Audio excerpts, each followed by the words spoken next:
ذریعہ رزق میں خوشادگی اور گھر میں برکت کا یہ ہے کہ اللہ کے حضور انسان یوں دعا کرے، اے اللہ جب میں بوڑھا ہو جاؤں اور میری عمر ختم ہونے لگے تو اپنا رزق مجھ پر وسیع کر دینا۔ یعنی اللہ کے حضور آپ کے گھر میں جو بوڑھی عمر کے لوگ رہتے ہیں ان کا صدقہ برکت مانگا کریں۔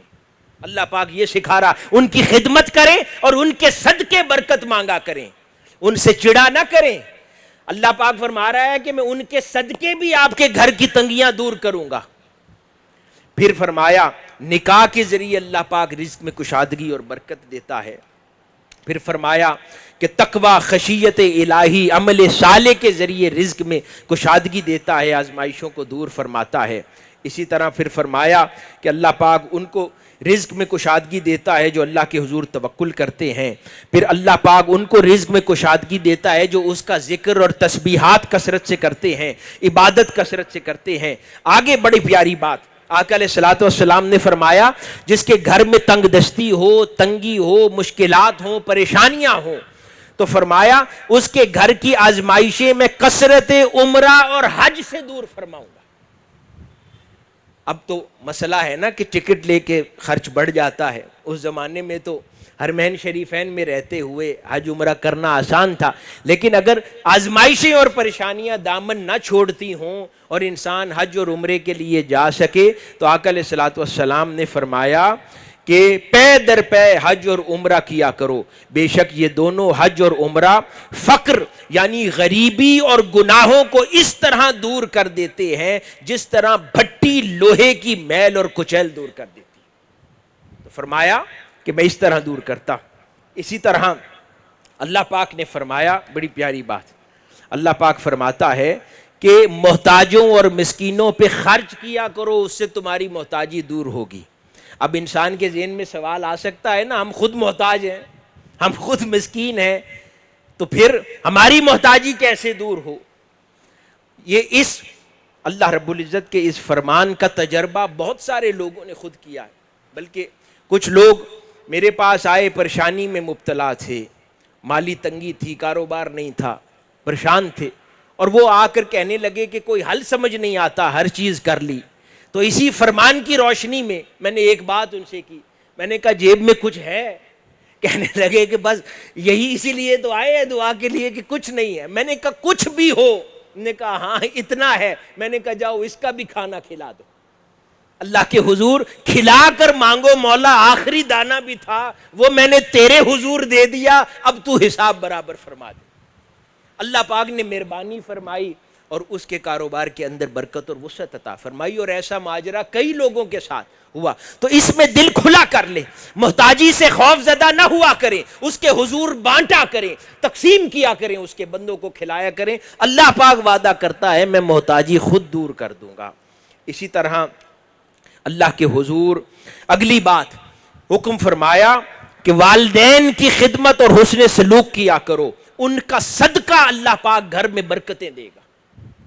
پہلے بوڑھوں کی بات ہوئی کہ کوئی رشتہ دار بھی بوڑھا گھر میں کوئی مسکین ہو، کس کو کوئی سہارا نہ ہو، اس کو گھر میں آپ پناہ دے کر اس کی خدمت میں مصروف ہو جائیں، اللہ اس کا صدقہ اتارے گا آپ پر۔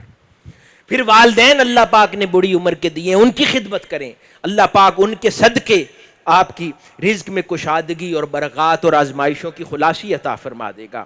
پھر اسی طرح اللہ پاک اس بات ہے کہ شوہروں کے لیے کہ اپنی بیوی بچوں کے نان نفقہ اور ان پر بہتر خرچ کیا کرو، ان پر خرچ کرتے ہوئے ہاتھ تنگ نہ کرو، اللہ پاک اس صدقے سے تم پہ اور رزق میں کشادگی کرے گا۔ فرمایا انہیں اچھا لباس اور اچھی خوراک دو، اللہ پاک اس کے صدقے تمہارا رزق کشادہ کر دے گا اور تمہاری تکلیفیں دور فرما دے گا۔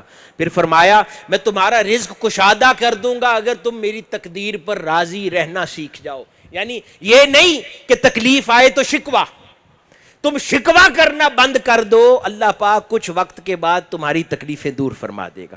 پھر فرمایا کہ گرا ہوا لقمہ، یعنی تم خوراک مال کی قدر کرنے جانو، اس کو اٹھا کر کھا لیا کرو، ضائع نہ کیا کرو، اللہ پاک اس کے صدقے تمہارا رزق کشادہ کرے گا۔ پھر فرمایا نماز پنجگانہ میں پختگی، گھروں میں ہماری بہنیں اور بھائی سنیں بچے، فرمایا گھر میں تنگی ہو، آزمائش ہو تو نمازوں کی پختگی کر لو، اللہ پاک آزمائشیں دور کر دے گا۔ اپنے اخلاق سنوار لو، آزمائشیں دور کر دے گا۔ استقامت دین کے رستے پر اختیار کرو، آزمائشیں دور ہو جائیں گی۔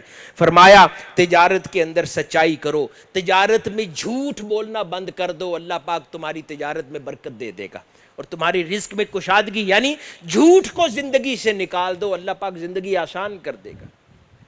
ہم کئی بار نیکوکار پرہیزگار لوگوں کو دیکھتے ہیں، کاروبار تو متوسط سے ہوتے ہیں لیکن گھر میں سکون ہوتا ہے، آسائش ہوتی ہے، نہ جانے کہاں سے لیکن مال کی فراوانی ہوتی ہے۔ آقا علیہ الصلوۃ والسلام نے فرمایا میری اہل بیت سے محبت کرو، ان سے محبت کا دم بھرتے رہو، ان سے جڑے رہو، ان کا صدقہ اللہ پاک فرما رہا ہے میں تمہارا رزق کشادہ کروں گا، تمہارے گھر کی آزمائشیں دور کروں گا۔ یعنی اس خانوادے پر مر مٹو، اس خانوادے سے محبت کرو جس خانوادے پر کائنات کی سب سے زیادہ آزمائشیں ٹوٹی ہیں۔ فرمایا اس خانوادہ آزمائش سے محبت کرو، اس کا صدقہ خدا تمہاری آزمائشیں دور کر دے گا۔ تو حاضرین گرامی، یہ پیغام تھا آج کا۔ اللہ پاک ہم سب کو توفیق عطا فرمائے کہ اس کے حضور آزمائشوں پر صبر کرنا سیکھیں اور یہ بات سمجھ جائیں کہ کرم بھی وہیں سے ہوتا ہے، آزمایا بھی وہیں سے جاتا ہے۔ اگر کرم پر راضی رہتے ہیں تو آزمائش پر بھی راضی رہنا سیکھ جائیں، شکوہ زبانوں پر نہ آئے، صبر کرنا سیکھیں، اور پھر اللہ پاک ہمیں توبہ استغفار کی توفیق عطا فرمائے۔